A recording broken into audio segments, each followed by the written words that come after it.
এই class captain দাঁড়াও। জি sir বলেন। স্যার আমি এখন বসি। আবার জ্বালাতেছস তুই, দাঁড়ায় থাক। আমি একটু বাইরে যাচ্ছি, ক্লাসের মধ্যে যে দুষ্টামি করবে তার নামই লিখে রাখবি। জি স্যার লিখবো। এই সবাই চুপ থাকবি, না হলে কিন্তু নাম লিখে রাখবো। একটা কথা বললেই নাম লিখে রাখবো। পাইছি, লিখতেছি তোর নাম।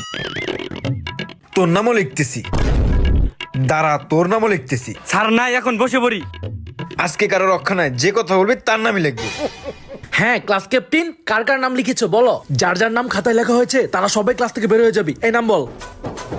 মেহেদি। মেহেদির পরে বিপ্লব, অপূর্ব, হাই হাই, সবাই তো দেখি বের হয়ে যাচ্ছে। সীমান্ত, জুলফিকার, হাই হাই, ক্লাসই তো ফাঁকা হয়ে যাচ্ছে, এতজন দুষ্টামি করছে। সিফাত, বিশাল, সাব্বির। স্যার আরেকটা নাম বাকি আছে। কার নাম? আমিও দুষ্টামি করছিলাম, আমিও ক্লাস থেকে বের হয়ে যাই। আমি এখন ক্লাস নিবো কাদের?